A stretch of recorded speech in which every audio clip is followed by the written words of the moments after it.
You ready? I'm ready. Welcome back to the Midlife Muscle Podcast.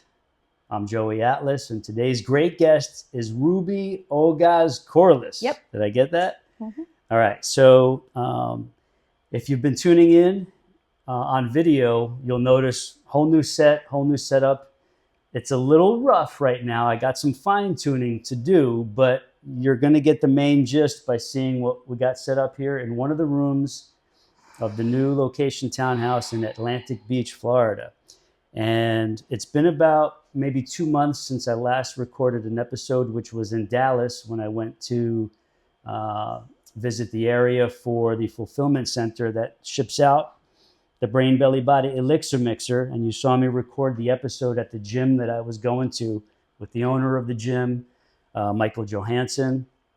If you haven't seen that episode, or the previous episodes with Drew, with Brett, with Nate, with Dr. D, Yeah.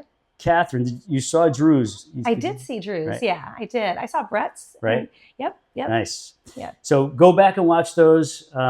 We got a lot of other awesome ones lined up. And Ruby is the first person to help me kick off this new location and get restarted with the podcast. So Ruby, I thank you for being that person. No problem. And we're going to ask Ruby for a brief self-intro before we get into things here. So give us the quick intro. Okay. The quick intro is I'm Ruby Ogaz-Corliss, and I'm married. I've been married for 31 years. I have 4 kids.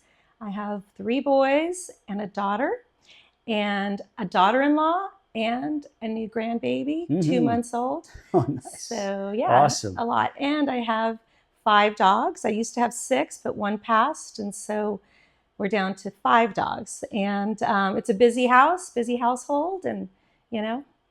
But you know how to run it. Gary says you're like a boss. So well, yeah, I'm a little bit of a sergeant. But yeah. You got to be with all that going on. Yeah. All right. What age range are we in, Ruby? I'm 54. 54. Welcome to the club. When's your birthday? November. All right. Yeah. Mine's March 16th, also 54. Yeah. Yep. Awesome. Gary's a great guy. Hopefully we'll get him on here. Yes. I saw him today earlier at the gym. He's like, yeah, Ruby's good on her own for today.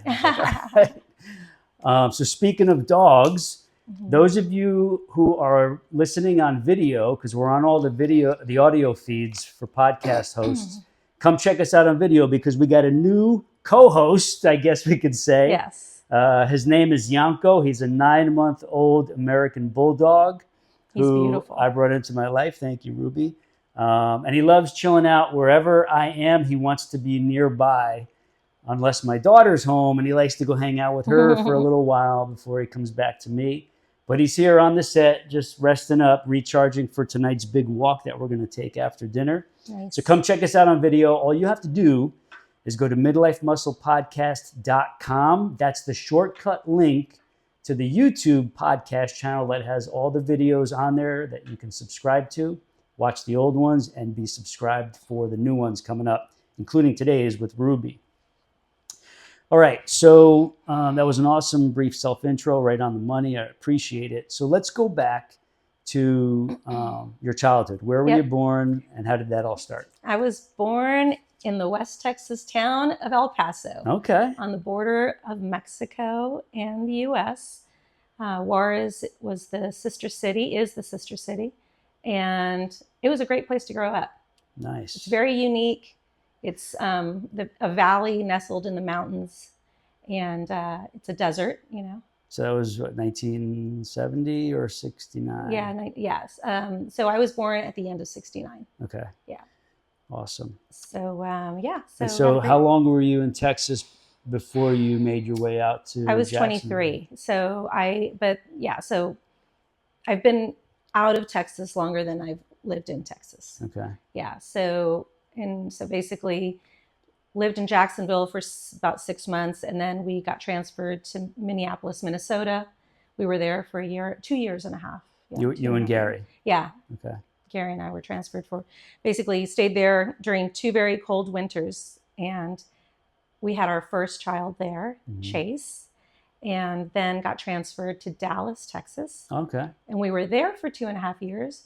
We had our second son Reed there, and then we moved to Jacksonville. All for the same kind of all work-related moves? Yeah, all work-related moves. Is that Gary or both Gary, of you? Gary. What kind of work does Gary do? Well, at the time he was working with a company called PSS World Medical. That's actually, it was founded here. Yeah, I remember them. Yeah, so he started out of college. So basically that's why he started with them, and then he just moved around and grew in the company. Okay, so he's always been with PSS. Yeah. Awesome. Okay, and so, by the way, so like, so again, God put that invisible spotlight on you and Gary, like in my eyes. That's how I met a lot of people at the gym. And he and I started talking one day. We just happened to be really close to each other at a machine, and I just started talking to him. Oh yeah, cool. And I said, "Hey, I do a podcast. I'd love to get you on there." He's like, maybe. And then I don't know if I just introduced myself to you or if Brett introduced us. I can't remember. But I know I started talking to you at some point and told you about the podcast, and I'd love to get you on there as well. And so I think maybe this will eventually get Gary on too. Yeah, for sure. It will. But I have, since I went online in 2006, I had a studio in Ponte Vedra and also then a studio in St. John's over by Julington Creek. Okay. I started doing things online in 2006. Most of my programming was geared toward women, like gentler but more effective styles of fitness training for goals that most women have. Right. But they don't want to go beast mode. They don't have a lot of time to go spend in the gym and go through the whole common routines. So I have a large female following that really appreciates when I have females on here. Just a little bit more than when I have the guys, but they do love the guy stories because they're starting to see that there's more nuances to the more intangible elements of a fitness lifestyle, a health focused lifestyle. So they're starting to get that from some of the guys too that are on here. Okay, that's good. You can always learn from everybody. Yes, exactly. All right, so tell me about your path into fitness. Was it something since childhood? Was it gradual in adulthood? For me, I gravitated towards it right away. As a teen? As a teen, I was a soccer player, and then leaving high school, going into college, I got I started working out at Gold's Gym right away, just because for me, you mentioned beast mode, and I was not a gentle, I didn't train myself gently, and I just liked being more aggressive. Right. And so Gold's Gym was a good fit for me in El Paso. And I first started just, training there. And then the owner approached me and said, would you like a job here? Blah, blah, blah. So I said, sure, but I had, my school hours. So we had to work around that. Right. So I ended up opening the gym in the mornings, going to school in the afternoons, and then going back to teach step class and then a half-hour ab class afterward. Okay.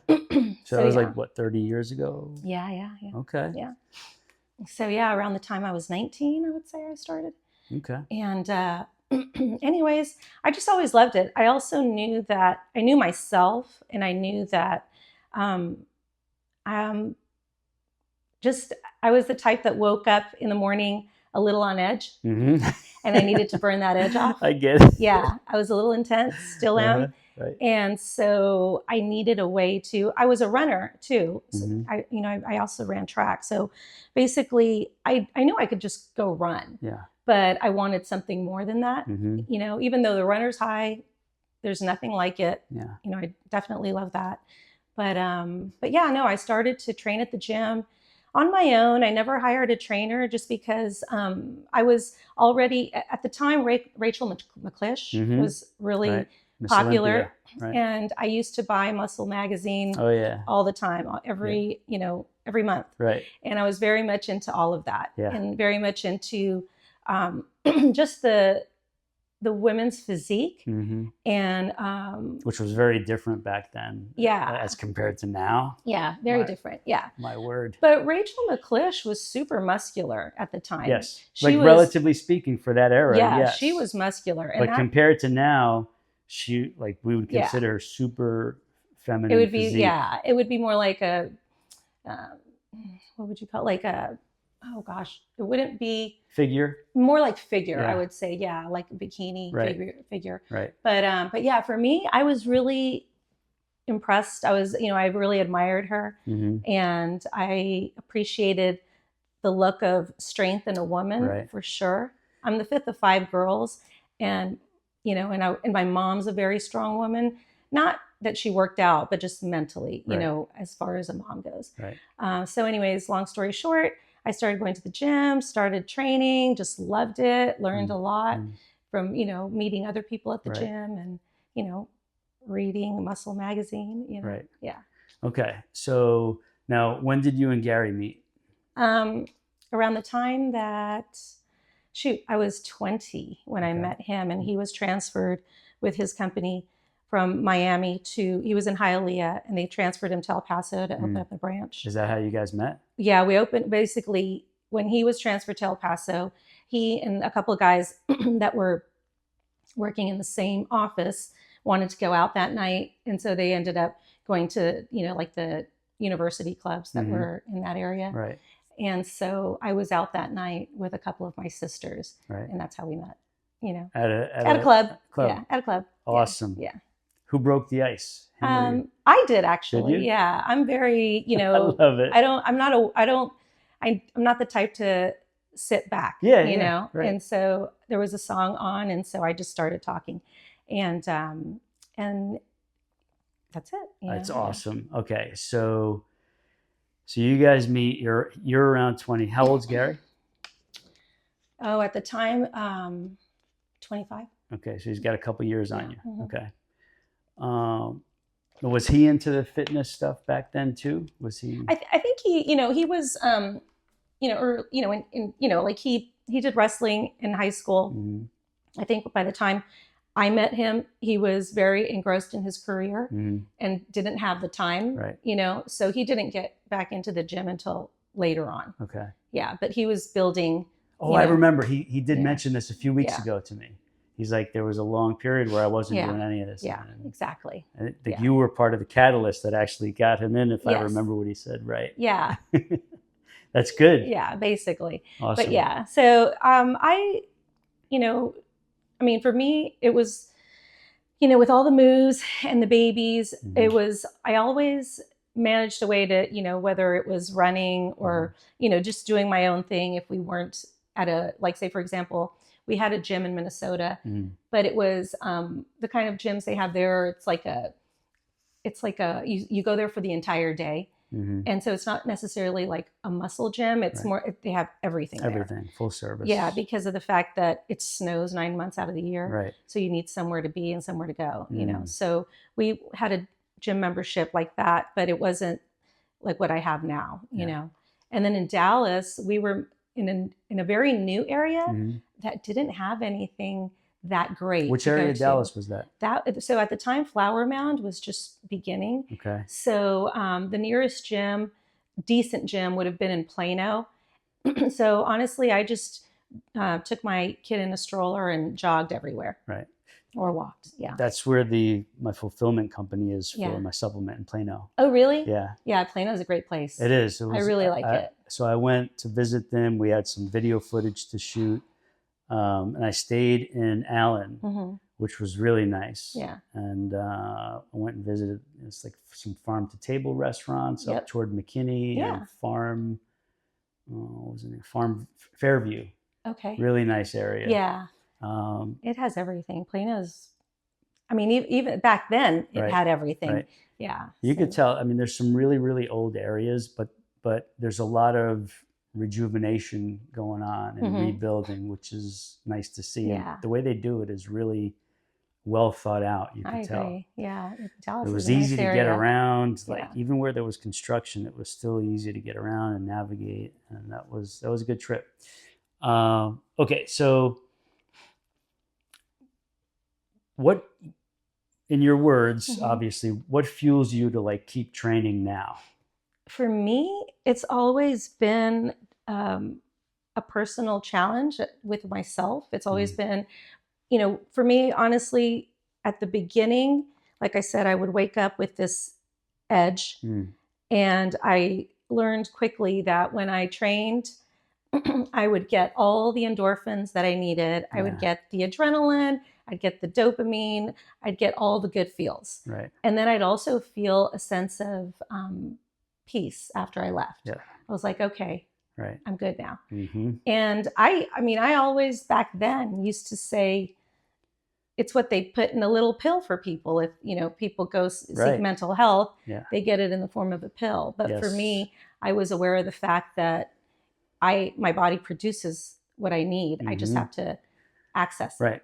We have to train it properly and get that reaction to happen. Yes. Right. And then because you get that good reaction, that dopamine hit, you want it again. Yes. And you want it again, Yeah. It creates, if you're in tune with it, it's easier to create the habit.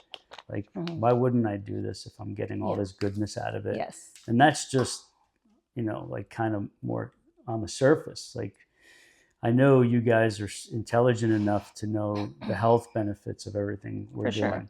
Yeah, that's just the icing on the cake. Right. There's so much more to it. Mm-hmm. But for me, it was never, I think honestly, it was the good feeling that I got first, and then feeling good when I would go shopping and try things on. I'm like, okay, I like the way I look, and so that was a bonus. Right. That wasn't the main reason. Right. That was the bonus. Okay, so this is huge right here. I have like so many people that find my materials and they're looking for something, and it may have been like on again, off again for a long time, or they may like just starting to do this in their 50s. Yeah. First time ever. Yep. Which is very different from us. Very different. Right? Very different. So, and like I let them talk enough so I can see where they're coming from. Like, I'm sick of my body. I hate the way I look. I want to look really, really good. Yeah. Like, okay, that's good. We need some of that. Yes. But that's not going to fuel you for the rest of your life to like stick with this. Like, your reasons have to be more multidimensional, way deeper, have to be tied to your health outcomes, have to be tied to your health numbers, your vitals, your bone density, your balance, your mood, everything. Yes. Like, and if you focus on the right things, the looks part is going to take care of itself without you being so like attached to it. I agree. Because the more focused you are on the superficial, I think those people fizzle out faster. Absolutely. And they yo-yo, but when you're aware of the fact that, to me, meditation doesn't mean you're just sitting down. To me, meditation can be active. Yes. Because it is mind clearing when you're in the gym, when you're doing something, that's repetitive in nature. It allows your mind to kind of just go on this, like, what's the word? Kind of like, I don't know, just mentally, I don't, like everything quiets down. Yes. Everything quiets down. If you think about it, like, even though like we might socialize sometimes in the gym, that goes with the territory, for the most part, like, we're still in there as individuals putting forth this effort where our minds have to be connected to our bodies in that specific exercise that we're doing, right? So I tell people this, like, if you want to strengthen your mind-body connection, then start using those two things in coordination together, and you will get that. Like, it's so simple and subtle. It's almost like it kind of goes over people's heads until they start doing it and they realize, man, I can't believe, like, I feel so much more connected to myself now that I'm training myself. Yeah. Right? Yeah, exactly. Yes, exactly. So, there's a meditative aspect to that, for sure, that you're talking about, absolutely, which is like mind-body connection. Yes. Like, you're tuning into yourself to do something very specific. Very, right? Good stuff. All right. So on that note, like, I see you doing more resistance training. I don't know if I just don't see you doing cardio, or sometimes maybe you're on a stepper. What do you do for cardio? I used to do that I used to start with the step machine all the time, but I've undergone, this last year has been like I was in crisis mode, last year, right around end of March, early April. I was crushing it. I was at the point where I would start on the stairs. I always did anywhere from 10 to 30 minutes on the stairs. And I've done that for 25 years, and so then from there I would go, like, I've been the type of person that my endurance just would go and go and go. Mm-hmm. So I would start there, and then I always do a full body workout no matter what. Okay. And so I did a lot of sleds, and I was at the point where I was at about, let me see, 100, probably 115 total weights, and doing sleds, push pull, and being able to like lunge into like a sprint going, as fast as I could anyways, and then my baseline was 2 45-pound plates. And the last day I did it to that extent, it was I would do 8 sets and superset it with like, usually with like a resistant, like it would be like either the assisted pull-ups or push-ups or something, but always a superset. Okay. And I left the gym, and I knew a lot was happening in my life at that moment with just my obligations. And then we hosted Easter Sunday for a large family, our family plus extended. That was the first year I didn't want to do it. I'm always wanting to host, and I like to do that for people. This was the first year I didn't want to do it, and I resisted. But then it kind of kept falling back on like, well, if you don't, who will? So we ended up doing it. And I knew I was leaving the next day. We were going on our spring break trip with our daughter and her friend. And I just knew that day that something was off. Like I wasn't feeling like when I was putting platters away, I could easily lift a heavy platter of food from, pull it out of the oven from a squatting position in heels and step back up. But I knew something was off. Something didn't feel right. And so then we took a 5-hour trip the next day in the car. And from that moment on, something got triggered. In your back? In my back, yeah. And so I had found out about 15 years prior, after my third son, I had 3 C-sections. So after my third son, I started to notice a deep stabilization in my back. So I kind of I played tennis for 10 years. Okay. I had to leave tennis. I used to run before I'd go out and play tennis. I couldn't run. So I started to just dedicate myself to the gym and rehab and rebuild. And I went to a radiologist to get an x-ray. And that's when they told me that basically, they're like, so when you were a kid, did you wear braces? I'm like teeth braces? Like, what are you talking about?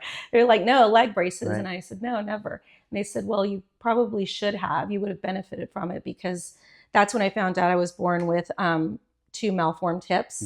So they said the ball and socket were not a complete ball and socket joint. So they were both kind of misaligned, kind of coming out.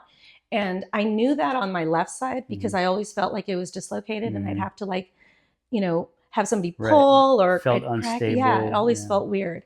So after that particular weekend where everything started to just come to a head, my left hip became excruciatingly in pain, and it created a destabilization of my back.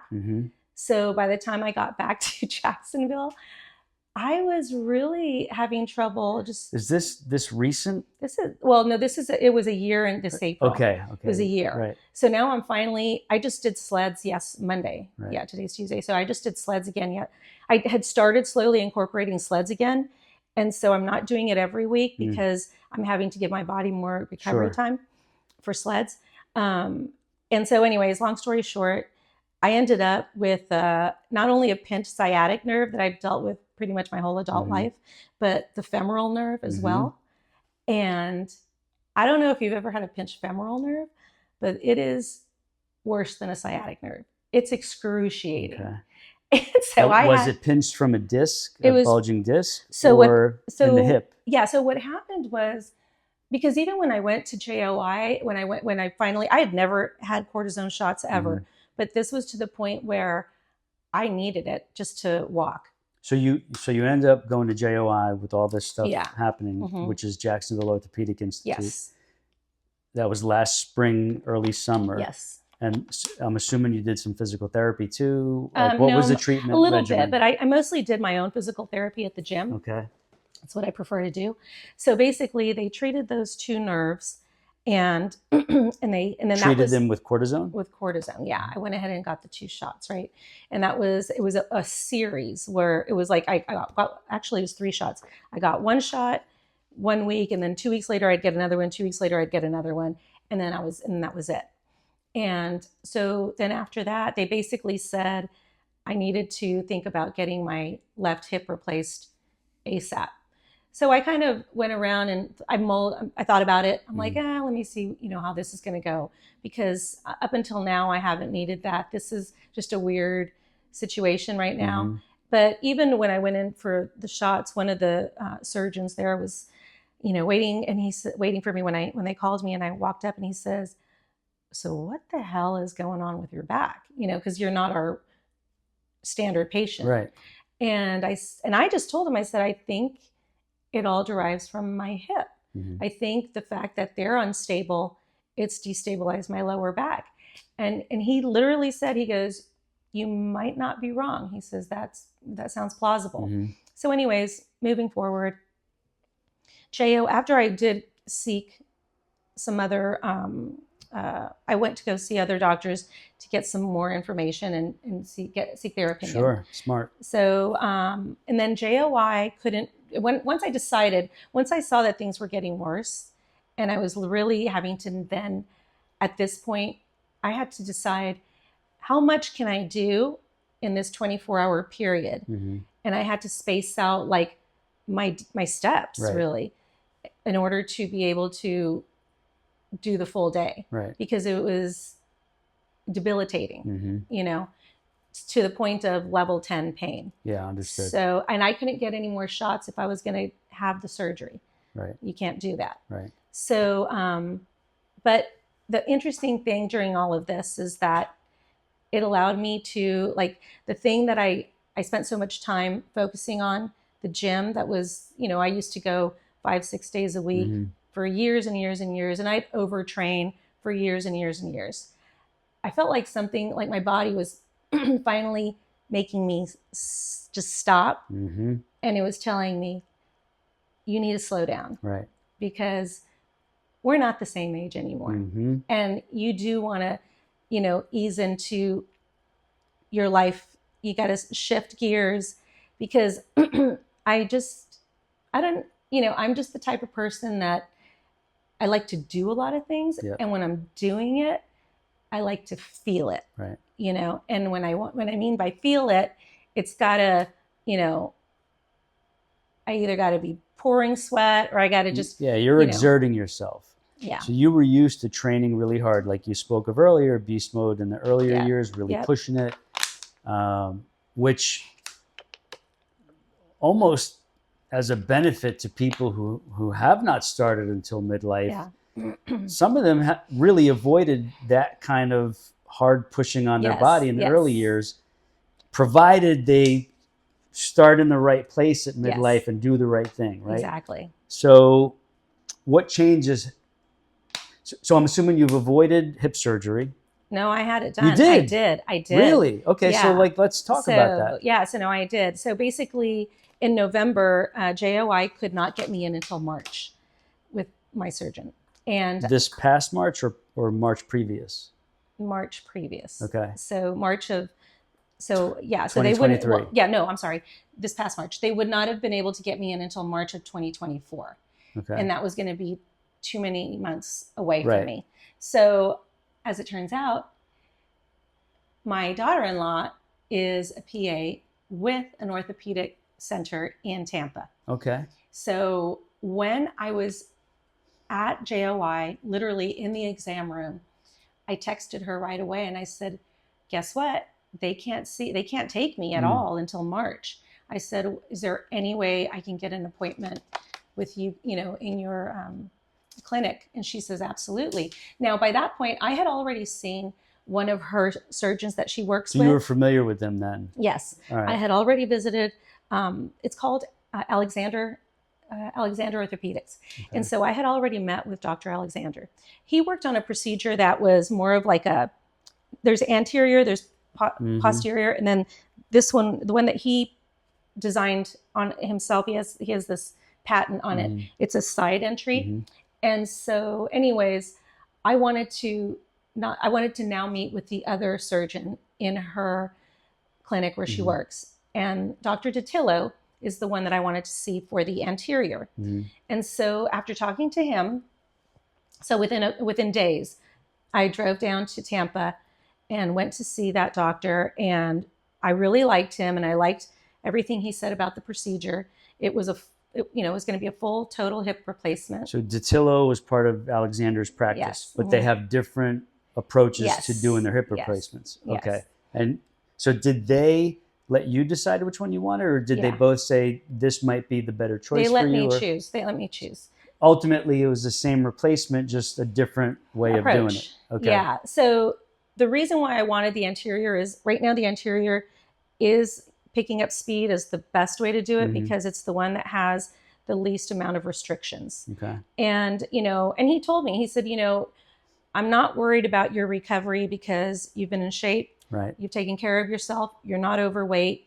You're not our usual candidate. You're Yeah, just and they know somebody, you're going to get right back into rehab and training. Yeah. You're not going to be have to be forced Yes. or slacking. Yeah. So literally, because Kiara, my daughter-in-law, also works there, they knew I was coming from Jacksonville. So I had the surgery November 29th on a Wednesday.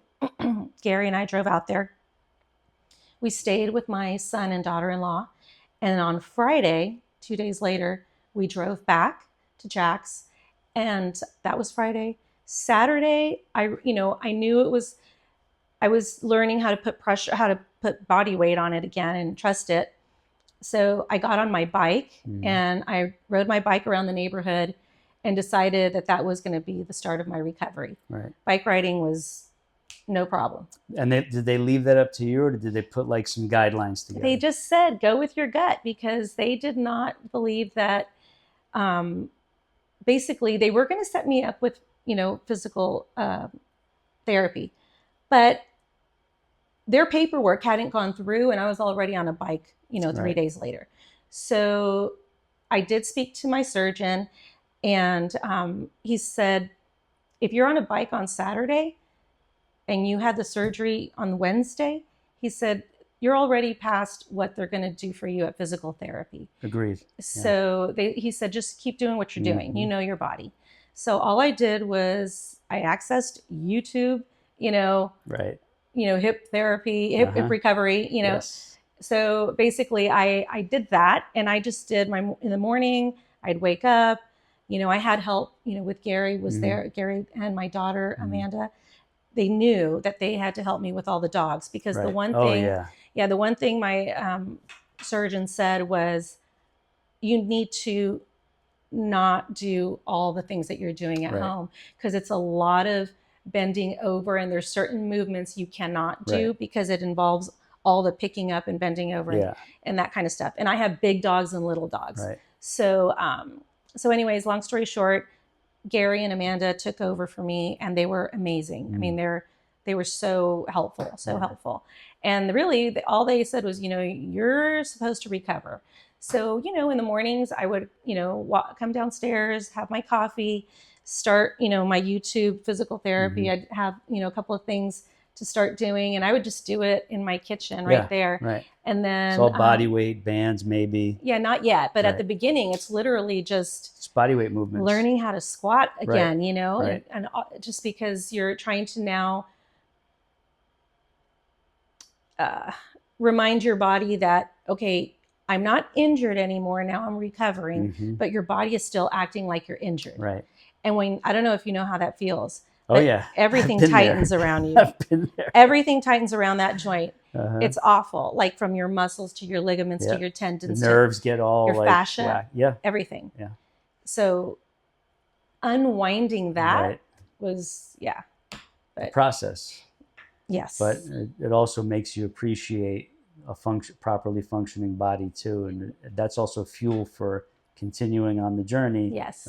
Yeah, what being deconditioned is like, Yes. and fortunately what being conditioned is like. It's Oh, man. easier to stay the path. Yes. All right. So you're doing your own PT.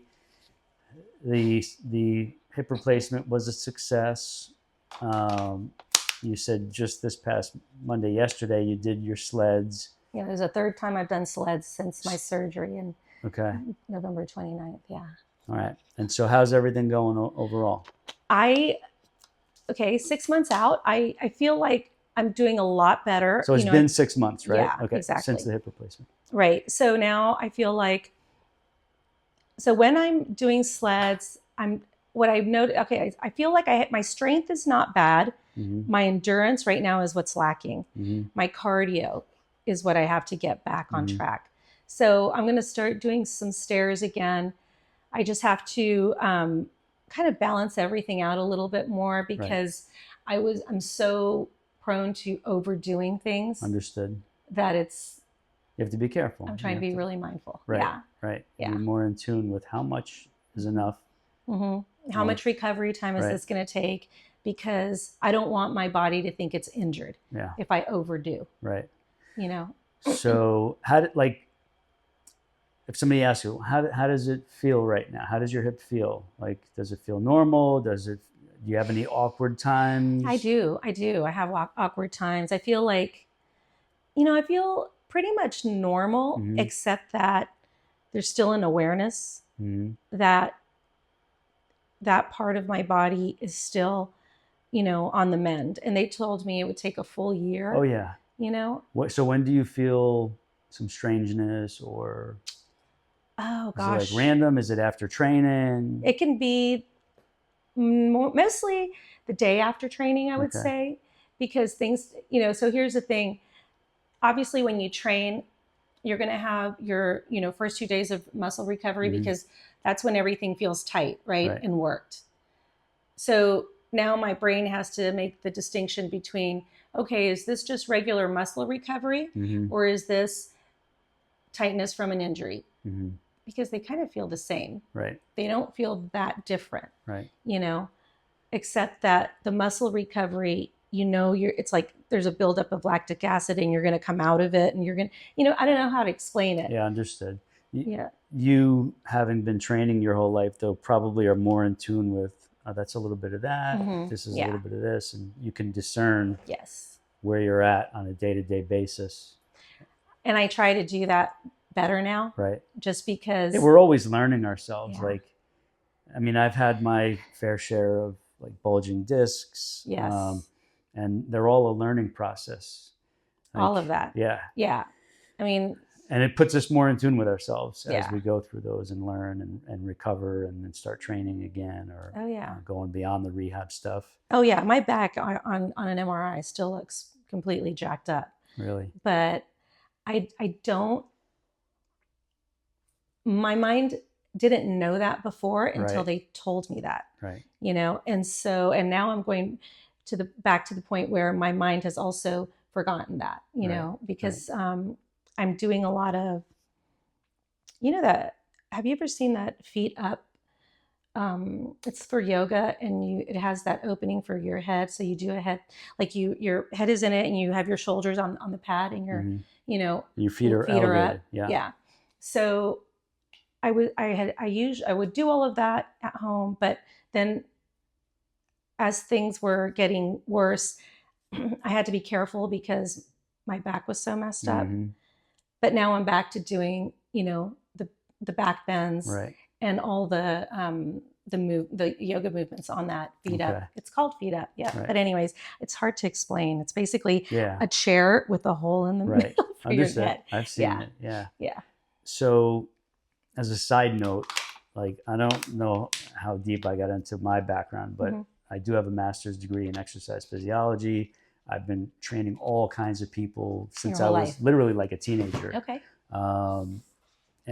Transitional rehab, mm-hmm. Sports-specific conditioning. I used to train so many golfers here in Ponte Vedra with very sensitive bodies mm-hmm. and old injuries, and new injuries, and that we had to So anyway, I offer my help. If you ever want to bounce anything off me or ask for some fine tuning mm-hmm. or whatever. Yeah. Even if it is on the more aesthetic side, but you mm-hmm. still want to be mindful of your hip, your back, you want help with the back stuff.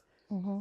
I'm confident, like Sure. I'll at least bring 2-3 things that will allow you That'll to help. progress. All you have to do is ask, though. Yeah, I will never that would be push great. it, Sure. but it's an open invite. Yeah, no, I would love that. I would Okay. love that for sure. You got it. If I have a question, I'll let you know. Yes, But and I got videos you can follow. Mhm. Like I can do some manual stuff in Mhm. person, of course, but I've got like I made videos for a lot of this stuff, Okay. just like you find Yeah, on YouTube. yeah. Just on. I I have love them YouTube. in like a private like video library, Okay. and I can give you access to These that. little And doggies.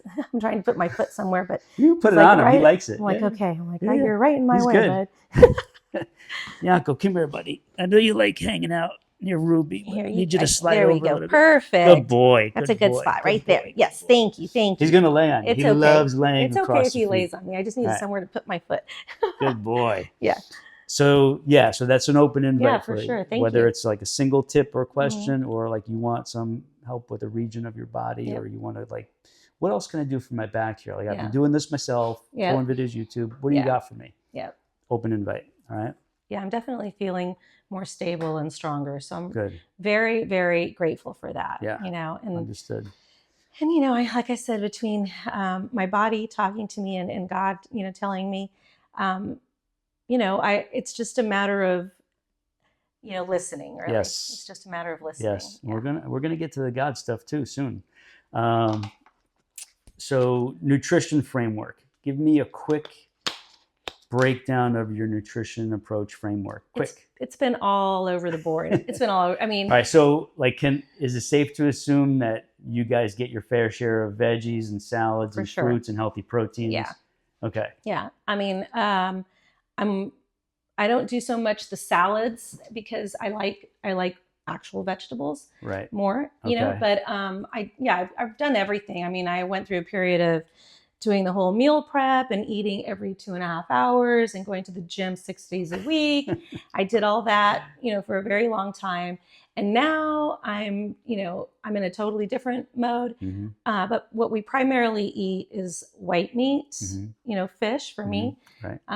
Chicken, it's not that I don't like it. It's just, it's not great for me, Right. for my, you know, my blood type. Understood. So I kind of know what's good for me and what's not, Okay. as far as that goes. So I love vegetables. We eat a lot of vegetables.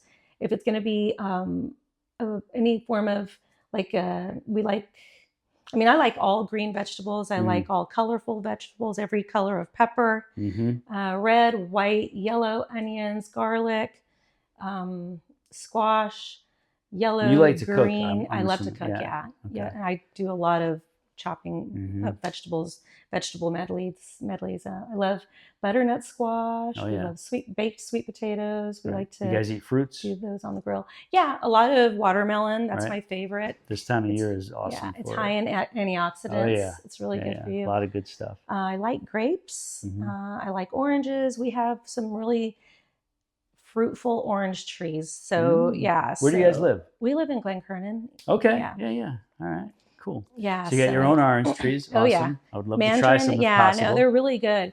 I'm hoping this next season they'll be just as good. We pulled Okay. out a diseased tree that Yeah. was affecting my other trees. Right. So I'm hoping we pulled it out in time. Yeah. But yeah, I love those trees. Okay. So do you guys steer mostly toward organics? Organics, you know, and I mean, really, that's the ideal, you know. So Yeah. yes, I prefer that. Okay. But I'm not going to say we don't also dabble in like the regular vegetables. We do. Yeah. Yeah. But So- you would say majority organics. Yeah, and I then, prefer that, Like yeah. the other stuff is not off limits Yeah. depending on the scenario. Exactly. Understood. And now I just do intuitive eating. If I'm hungry, I'm hungry. If I'm this not, is I'm like not. this is what I call it. It's Yeah. I have like this free PDF. Yes. And one of the names I give it is intuitive eating. Yes, It's not like every 2 hours or 2.5 hours. Mhm. This many protein grams. Yes. This many this. Like Yeah. especially I don't approaching count my middle age. macros. Right. I don't count especially approaching middle age and beyond. Mhm. There's a level of dysfunctionality in Mhm. all that. And I'm Yeah. sure you know, like Oh yeah, if I you're- had my scale. right. I've done Like- all that. But after a while, I just had to say, you know what? I kind of know, you know. Yes, it becomes intuitive. Yeah. And you realize it doesn't have to be that structured and Mhm. specific. Not for me. No, God didn't create everything so that we have to be like, Yes, exactly. I'm only thinking about- Legalistic. Right. That's legalism. Yes. And I'm not about that. Understood. I we am not need the flexibility, the Yeah. randomness, the Yeah. options. Very good. All right. Do you take any supplements? I do. No, without name brands, which supplements do you take? So I take hyaluronic acid Mm-hmm. 2 every day. I swear by it. I Okay. swear by it. I definitely think not only orally, but also the hyaluronic serums. Mhm. I've been doing that since I was 40. Okay. I think it's definitely good for your skin. Definitely keeps you younger. Mm-hmm. I have some collagen supplements, but I feel like the hyaluronic does the same thing because it's what you have in your... Yeah, if something's working, I would say it's more likely the hyaluronic acid, and collagen, it's overblown. I don't think it does everything as much. Yeah.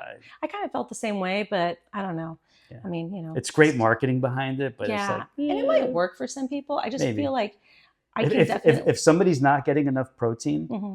collagen will help you because it's basically protein. Yes. But if you're getting enough of your high quality proteins, mm-hmm. collagen isn't going to do anything extra beyond that. Yeah, that makes sense. Yeah. That makes sense. And I also take a vitamin D3. Okay. I do the emergency packets of vitamin C. Mm-hmm. I do, oh my gosh, liposomal glutathione is super, super good. I anybody 45 and over, I would recommend that. Okay. When did you start taking that? About almost 2 years ago, I would say. It's increased my energy. I feel way better, mm-hmm. more focused. I think if it's not the most powerful antioxidant in your body, it's like in the top 2, mm-hmm. 3. So it's very good for detoxifying and removing, the free radicals. Free radicals, exactly. Yeah. And senolytic cells and things like that. Yes, so, I love the concept of a high potency antioxidant. Yeah, that's really good. That's what's there. Yeah. Organic grapeseed extract from New Zealand is the one I was able to use in this formula because mm-hmm. it's a complex formula and we had to have it taste good ultimately. Yeah, yeah. Yeah, no, I really like that. Good. What else do I take?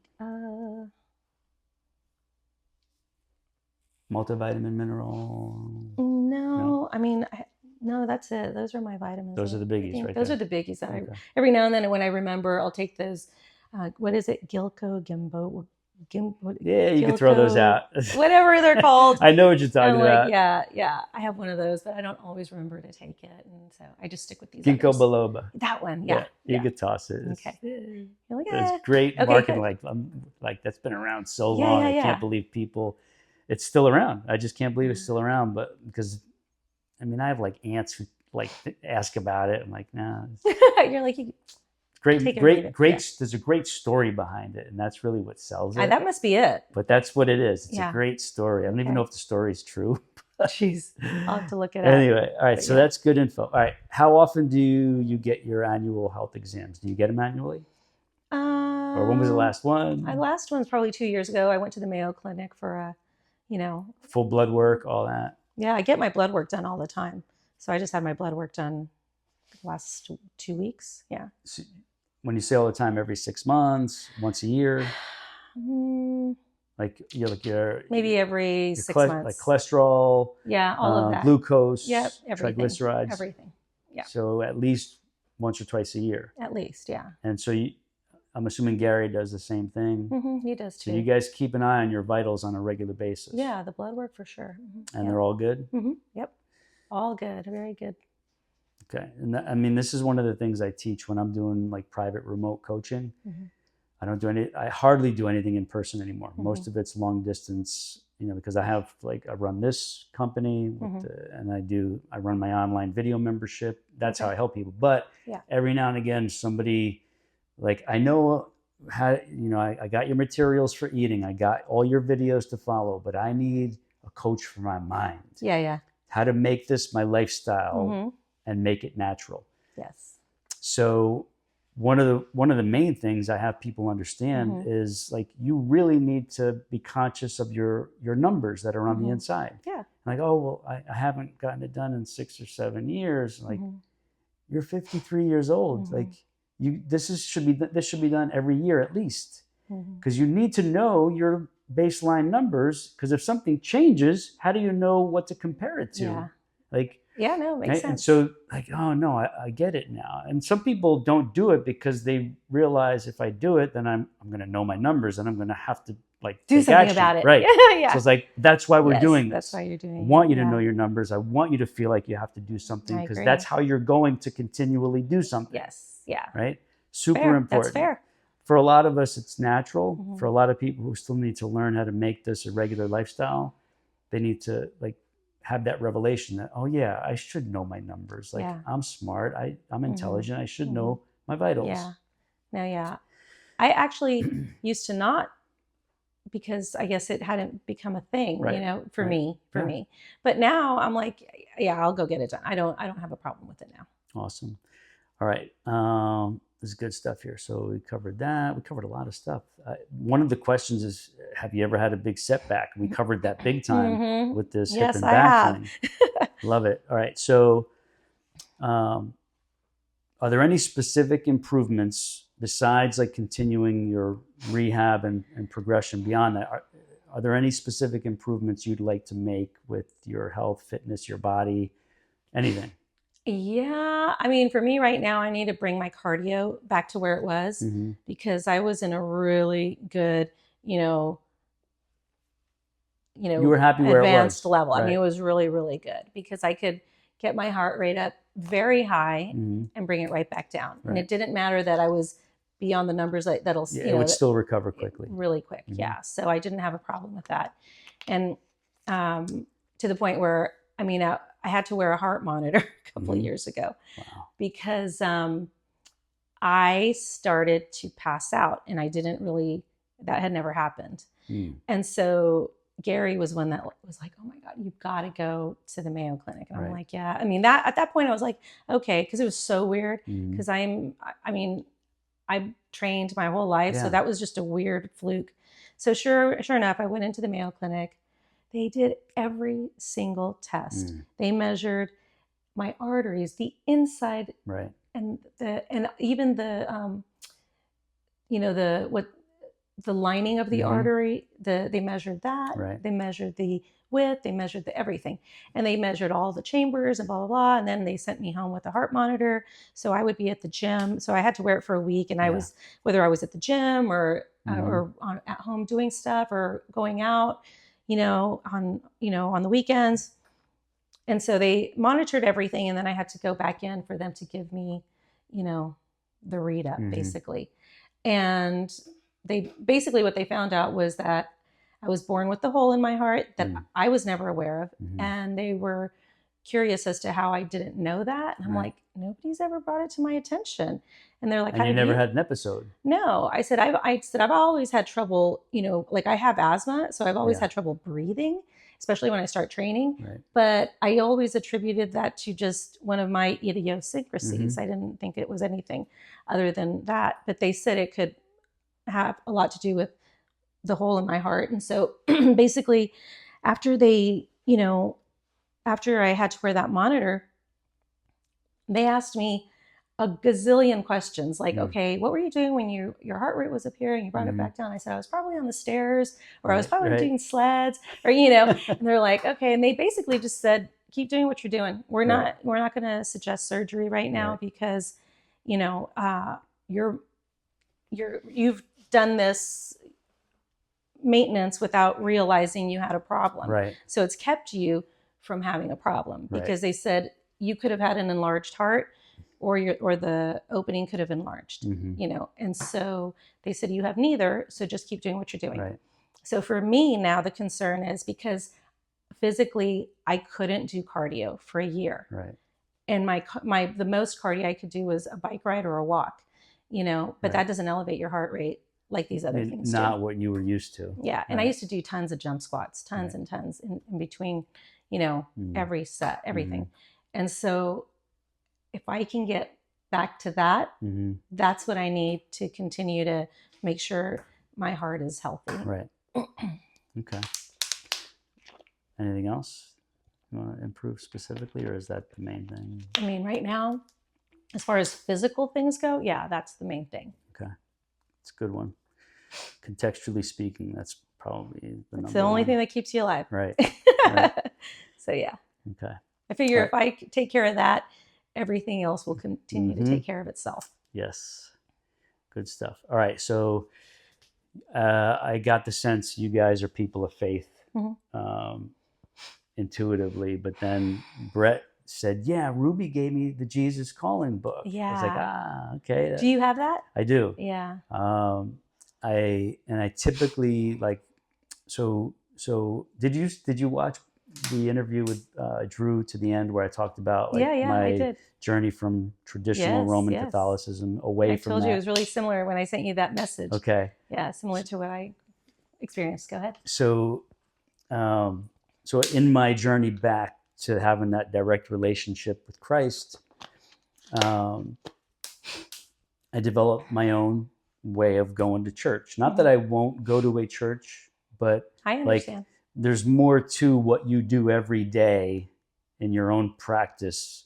100%. Right? You get it. So I developed my way of worshiping on a daily basis, and like it won't end. It never ends. It's like when I take Yanko for a walk, I might do a couple prayers as we're walking. At night, I'll do another, and I'll journal at night if I feel like I want to journal again, because I usually journal in the morning after I read some scripture. Right.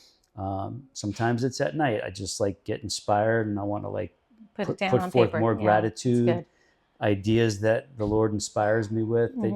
They go in my journal. That's awesome. Right. And so Jesus Calling was given to me by a remote coaching client who knew where I was in my journey and my walk. And she knew that I like doing things in small doses each morning. So she's like, you know, like when you finish your current devotional book, here's this. Yep. And I still use it. Like I've been through it, you know, like years you can and go years. through Once it. you have that one, right, you're going to keep going through it every year. Because even when you finish it, it's like when you're reading the same pages again in the future, it's at a different time in your life, and it can have a very different meaning or application, or hit you differently, or be absorbed differently, so that there's still much value in it. That's the way I believe the Bible is designed. Yes, absolutely. Right? Because I'll open up the Bible sometimes, or a version of the Bible, and you can read certain verses at various times of life, and they will give you different stuff. Yes. Sometimes you don't like a verse and you're resistant to it. Right. And you'll come across that same one a year later and say, oh, you know, you'll realize that you've grown because you're no longer resistant to it. Yes. Because you can see what you were resistant about. Right. You know? Right. Yeah. Yes. So the Jesus Calling, it's a nice tool in my kit to have as something, like, even if I'm not sticking with it every day for the year, I might just go into it every now and again for something. Just flip it open, see where I land. Yeah. And I think it's an inspired book. It is. I think it's 100% inspired, just as inspired as the Bible is, in my opinion. Yeah, it's totally agreed. The format of having, I forget her name, Sarah Young. Yes, that's it. You know, her writing what she was inspired to write, and then having some verses there on the page that fueled that inspiration. That's pretty neat. And I think it's my all-time favorite. Yeah, it's helpful. So, yes. No question about it. It's so good.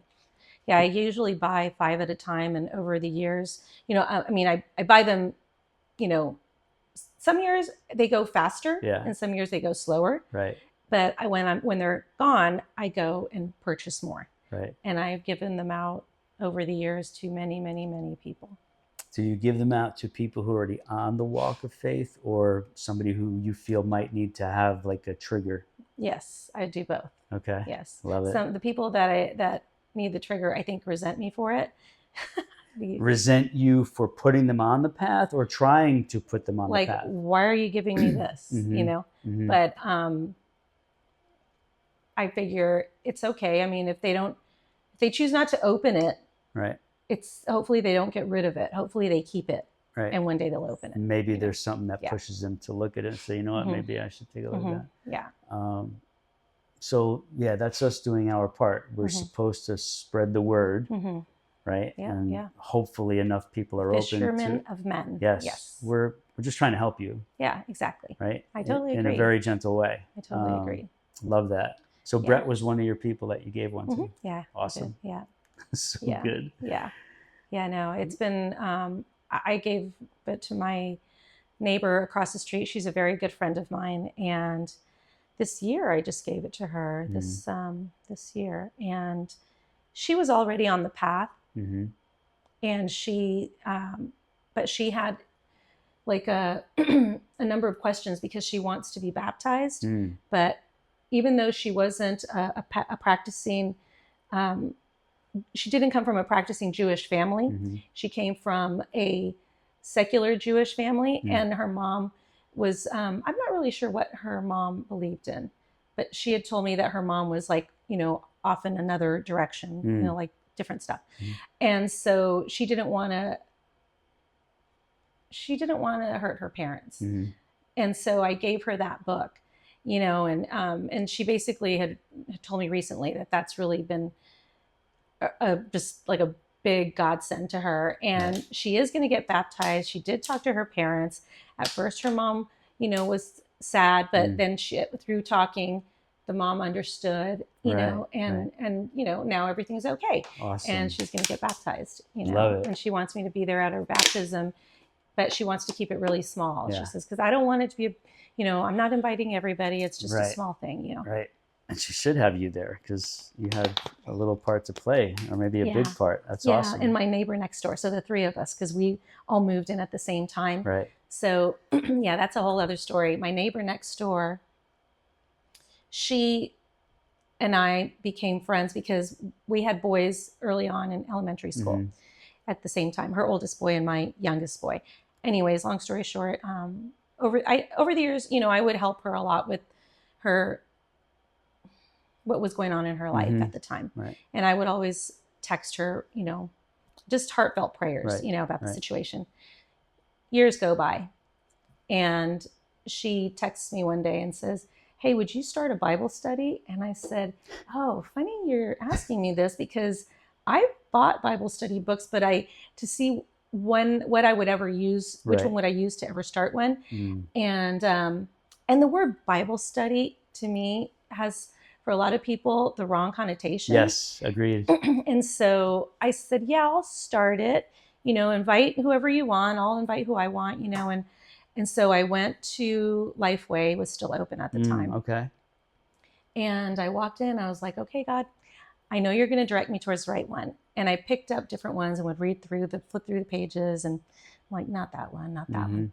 And then all of a sudden there was one entitled All Things New. Yeah.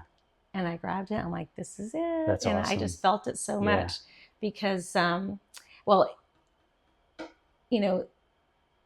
all things new, what could be better? Right. And the book of Isaiah is such a powerful book, and it basically foretells Jesus is coming, and it's an amazing book. And so we started with that one. And so that group, it's called Daddy's Girls. And so it went on for about 6 years. And then COVID came and it kind of just dissolved after that. Some people, one of my friends moved, and, then everybody got, busy doing other things. But we still have I still send out a daily message on that group text. Okay. So now we still have conversation via text. And, when somebody needs prayer, they put their prayer requests in. We share good news and bad news on that. And then every now and then we meet together, all of us, to get, for lunch or whatever, in person. Nice. That's awesome. I love this. Yeah. So as we're coming toward the end here, Ruby is going to nominate at least one future guest. She says she's got a few in mind. And she can't decide which exact question she wants to ask me as we do the turn the tables part of the interview. So she may have 2 questions for me. Yeah. But before we go there, I want to remind everybody, please leave us your comments, leave us your thoughts. If you're watching this on YouTube, there's the comment section. If you're watching this on Spotify, because Spotify allows video podcasts now, let us know. If you're if you're listening to this on Apple Podcasts, please rate and review the podcast. And if you need to watch some of the old ones before you review it or wait for a few new ones, please do that. But don't forget to rate and review it because it helps more people find this kind of information. And we're here to help people ultimately on many levels. So real quick, before we started recording, Ruby was mentioning that she and Gary are considering possibly doing some kind of podcast. It was just a fleeting thought. It's a fleeting thought, but it's a possibility, right? So if you do reach out to us, if you're posting in the comments section, please give some encouragement because I'm going to tell you right now, again, I saw the invisible light shining on Gary and Ruby in the gym, and I knew there was something special about them.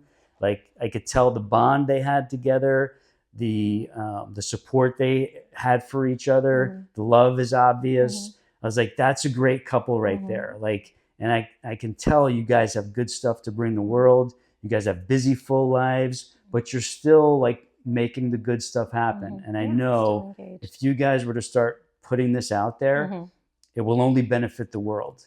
Like, wow, that's so, nice. Absolutely. Yeah. Like, and I'm an encourager, but I'm only a truthful encourager. Yeah. Like I will tell you the truth to encourage. I can appreciate that. Yeah. So please give us your support. If you're tuning in, where you're watching, listening, throw some support and love this way on that concept. Yeah. And on that note, let's get into the nominate future guest first. Okay. So, well, you know, Gary would be one.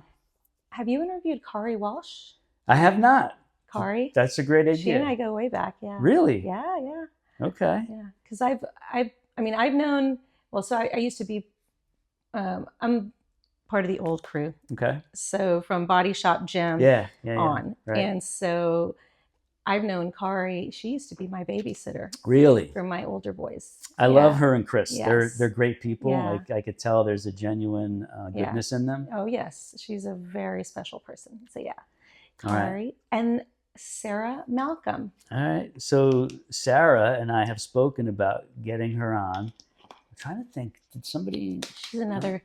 She's got a great story. I know that. She's a genuine girl. Yeah, I love her. I could tell. Yeah. And I know she's had some challenges in the past in this realm that would actually help educate people who hear her story. Absolutely. Absolutely. So I haven't given up on her yet. She said she wants to do it, of course. Yeah. Timing it. Yeah. I think she recently got engaged. Yeah, she did. She did. Timing is, that's the hardest part because we've talked about this for a long time. Right. But that's the hardest part. Yeah. And that's like, I have a lot of people lined up. So what ends up happening is multiple nominees. God inspires me to start a conversation with somebody and to invite them on. And even though there's probably like 10 people like geared up to come on, and there's going to be more each week adding up to that. Okay, good. It's the scheduling part that's like, all right, it's this person's time. Yes. It's this person's time. And so it all works out in the grand scheme of things. All right. So Gary, your hubby, that'll be fun if he comes on. I like Gary. Yeah. He's a good guy. Kari, and Sarah. Yes. All right. Those three. Okay. Yep. All right. Let's go to your questions for me. Turn the tables. Here we go. Okay. What do you got? So. Anything goes, by the way. You know that. I told you. So in your younger life, your younger self, if there was a period of time in your life when you were dealing with uncertainty, ambiguity, what's the big question mark, like what to do next? Yeah. What would you tell your younger self now? Great question. So are you like kind of thinking my preteen years, teen years, or it doesn't matter? It doesn't matter. Whichever you feel was, younger Joey's this is awesome. little, right. part, like younger Joey's, whether it's little Joey or younger middle Joey. Right. I got you. Just, that moment in time when you can really remember being. There's a bunch, but I got an important one that will help a lot of people, especially like people maybe in their teens or approaching college. I was literally like the first or one of the first persons in my entire family to go to college. And I had big aspirations and goals. Like most of our family were blue collar Italians, like craftsmen. You know, you're basically working, you're exchanging your energy for pay, right? It was blue collar. They were good at what they did. Like my father was a master carpenter, built beautiful stuff. He got me into fitness because he used to be training back in the 60s as part of his lifestyle. So in seeing the sacrifice that my grandfathers were tailors, like they would make clothes, they would make suits, but again, very hard working for the amount of pay they got. And I was very aware of this as a kid. Like I would pay attention and like gather all this and be very perceptive of all this. And as a kid, I envisioned like I want to make their efforts and their risks of coming to this country and starting brand new. They did it for us future generations. I want to make that count. I want to make that pay off. I want them to be proud, whether they see it on earth or they're watching from heaven. So my goals were higher. And so approaching college and trying to decide what I want to be was like a huge decision. It is. The pressure at 17, 18 years old was very tough time. Massive. And I felt it. I felt it. And I was like, do I want to be an accountant? Do I want to be an investment banker? Do I want to be a doctor? Do I want to be a lawyer? Like God blessed me with the ability to do all of that. And I knew it because of the way I would do on exams and the feedback I would get from teachers' assistants. And like some of them were like, you should be a surgeon. Like you really should be a surgeon, because we had to do gross anatomy for our exercise physiology degrees. They're like, nobody takes apart a body like this. Like you could be a surgeon. You should be. I was like, all right. Like, so there was so much to process because I got to make this decision, right, while I'm in college. And ultimately what I realized looking back is that pressure kind of almost blocked my natural path. And my natural path was into this fitness realm. And being in college and realizing, oh, there's an exercise physiology degree I could get. And I could make this whole fitness thing a career. And then I realized I could make it a business, like not just work at a place, but I can start a fitness company, whether it's personal training or an organic supplement line or, private coaching of people or all these things. All of it. Actually, I designed a complete home gym system. Those are some of the parts. I'll show you guys some videos. Like I make those and sell them for people who want just a home gym system in a corner of their house. Perfect. So the rest of it's up in my bedroom because I'm undecided whether I should set it up here or in the bedroom, because I shoot videos on the unit for people who also own one. So they train with me at their house on their unit. I'll show you guys. That makes sense. So what I realized by taking kind of this long path in college was that I could do what I love. And I found my answer. But it took me like so many layers of processing pressure and uncertainty and trying to figure out what realm do I want to end up in? What do you want? Right. And so it's like, I knew I wanted to help a lot of people. Like I love helping people. So whatever realm it was, I wanted to be the best I can to help people in what I do. And then like the whole fitness thing came about. It was almost by chance because I didn't even know my school had an exercise physiology degree until I was there. So I started, I want to be a physical therapist. And it's very competitive. Like 100 and something people apply. They only take 30 per year. It's amazing. And the backup, plan B, was an exercise physiology degree. But that was competitive too. Like there's 35 spots, 120 apply. So they're still competitive, both of them. So long story short, after like getting through all this, don't want to be a doctor, don't want to be a lawyer, a surgeon, accountant, whatever. I was like, I'm going to do what I love and what naturally like comes to you, makes me get out of bed every day that I do myself And I was already helping That's people as a important. teenager. Like Mhm. they knew, like, this guy knows what he's doing, even though he's young. Like Mhm. I had 30, 40-year-olds coming up to me, hey, can you explain to me like why you do it that way and what I should do, whatever. And I loved that. I really loved it. So I applied first to the physical therapy program because like I could do the fitness. I could create a fitness-based physical therapy clinic concept. Right. That was the broad idea.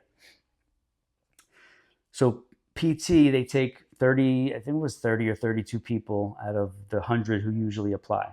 Mhm. I didn't make it. I got on the waiting list. I was number 3 on the waiting list. Oh, wow. Right. And so I was like, all right, cool. I got into the exercise physiology program. Okay. And I had started that as part of the summer program. And I was really liking it. Like, man, this is really cool. Like I can have a degree in exercise physiology. And then in that early stage, I realized I could open studios. Like I could make a business and help a lot of people. Right. And so I ended up getting a call from the physical therapy director. She said, the third waiting list spot is opened up, and that's you. You have the option of taking it or declining it. And we go to the 4th spot. And by then I already decided I know what I want to do. Okay. And I was like, I'm going to give up the spot and let the next person take the option because I really wanted to follow through on this exercise physiology degree. And that's what motivates you and keeps motivating you. It's like, you know, if you can do what you love and make money from it, I mean, that's a win-win. Yes. And I love helping people. So doing what I love, helping a lot of people, and having a business that generates revenue on many levels now. It's like, that's awesome. I found it. Awesome. Despite all the self-imposed pressure and uncertainty of that time. It's a scary time. Yeah. That's, you know, I tell people that all the time, people that have a new graduate. And I was just talking to a friend before I came over. I met her for lunch, and, you know, her kid just graduated and he's going through that right now. Like, what do I do? You know, and he's so uncertain. And I do not envy that time of my life either. It's always, you know, like, you know, because people or society or culture always make it sound like you're supposed to know how. You're not. You just finished I being realized a kid. looking back, you're not. You're We're not. not. You just literally finished being a kid. Right. You don't even know. Exactly. You don't even know what's out there to decide what you want to do. Exactly. Right. I didn't know the exercise physiology was a thing and an option. That's why it was in there. So if he ever wants to talk to somebody who's been through it, I will extend, like, please connect us. Yeah. I'm more than happy to have a conversation with him that'll at least put him at more ease about this uncertain stage of life where he feels the pressure to make some kind of big decision. Yeah, I will be happy to speak with him. So I'll let her know. My point in all this was just exactly that. Like, there's this level of pressure that teens coming out of high school, going into college, put on themselves, whether it's like the parents create some of it or society creates some of it or they create some of it. And it's a combination of all that, when it's really unnecessary. Because once you get going in life, like, there's other paths to take, different, like, interests come up, new careers you discover that you could go into appear. Yes. And opportunities for sure come about. So it's like, some of this is biblical too. Like, you don't need to stress that much about where you're at if you're uncertain about things. Don't force yourself to become certain. No. Just follow what feels most natural and rewarding, and just realize it's not your last choice. Like, you do the next right thing. Right. You know. Right. And it's a journey. Yes. Exactly. Yes. And so long as you, well, one, you have to. I heard this great expression the other day. Leap, and the net will appear. Right. And I'm like, oh, I love that. Leap and the net will appear. Because so many people are afraid to leap. They're afraid to take the next step, let alone leap. True. But, you know, leaping implies, you know, trust in the world, trust in the faith. Lord. Like, if you're a person of faith, we trust in the Lord. All right, I'm going to take the action that God has created me, I believe, to take. And I will have faith that God's going to do God's part. Or you just got to trust the universe, you right. know. Yes, if you're not a person of faith, you trust the universe. Yes. And just know that the net will appear. Right. And I think that's very profound. Yes. You know, if the actions are coming from a very genuinely motivated place internally. Mm-hmm. And not that you're going to hit any bumps or Right. whatever, but you just have to trust the long-term view that if you take the actions you feel like justly, genuinely inspired to take in goodness with best intentions, good things are going to happen. Yeah, I agree. It just, it's a process, and you have to, sometimes you got to feel your way through things. Right. And that's part of life, like learning about yourself, right? The journey's long. So 18, 19, 20, you still got like maybe 60 years to go. That's a learning process. It's gonna help you down the road. We all are. I'm learning at this age. Yes. I mean, God had to hobble me this past year just for me to discover another lesson. Yeah, another lesson, and just to funny story, in 2020, all my kids came home, and so I was super busy with them, but we had a great time, unbelievably so during that time. Was COVID. Yeah, that was COVID. Right. Yeah. But I felt like God kept saying, buy oil paints, go buy a canvas, go buy an easel. So I was like, okay. So I finally did, because he had been telling me that for a while. Finally did. I stored it in my garage, and I didn't open it until less than a year ago. And I then said, while I was in pain and incapacitated, basically, I couldn't go to the gym. I was only going to the gym like once or twice a week, because that's all I could do. And it was very, very I was only trying to keep my muscles activated so that I could recover. Right. And then I just started, painting. I'm like, okay. And so it's been a journey. It's been fun. It's like, it's an outlet. I get a lot of joy from it. Right. And I really believe God was pushing me in this direction for a reason. That's awesome. So, it's just fun. And it's therapeutic, and you're learning more about yourself in that process. Yeah. Very good. All right. So do you remember the second question you had for me? Oh, well, the other one would be the other, part of your life would be, where do you see yourself in 10 years? Ooh, all right. So, because I put so much energy into staying healthy and strong, and I know we can only control what we control. God controls the rest. Yep, no doubt about it. I'm doing my part, and that's so that I can give my best self to life, to world, to my loved ones, to my future special lady when I meet her. Yes. I want to be my best self, right? So that means in 10 years, for me being 64 at that time, I also think about this very differently. Like I'm not going to be the typical 64-year-old. I'm still going to be a very young 64-year-old, capable, energetic, wanting to do things, able to do things that most 64-year-olds might not be able to do or want to do. So that means still loving my work and therefore, quote unquote, working. Right. Probably doing, if not this podcast, some kind of like progression of this podcast, because I still want to inspire people. I still want people to see that we're still doing this and you can do it too. Yes. Right. And that you're still engaged and passionate about life. Exactly. That's what, and that, for me, is a big thing. 10 years is still young. Yeah. Right. So again, it's like how you feed your mind and you create your own belief system, that's going to create your reality. So in 10 years, I still want to look and feel and be acting like I do now, just with more wisdom. Yep. Right. And so I'm still going to be doing this stuff. I might still live here or nearby. I love being near the beach. I love being active out there. I love paddle boarding, stand-up paddle boarding. I love taking Yanko out there, when it's not so hot and we hit the water, we play a lot, and just meeting other people. Again, like I love having conversations, whether it's short or long or in between, and inspiring other people. So those are all very important things. Yeah. And so there's one grandkid on the way. He's going to be here in 2 months, Lord willing. All right. There's probably going to be more. Thank you. Yeah. It's super exciting. There'll be more in 10 years. There's probably going to be several more.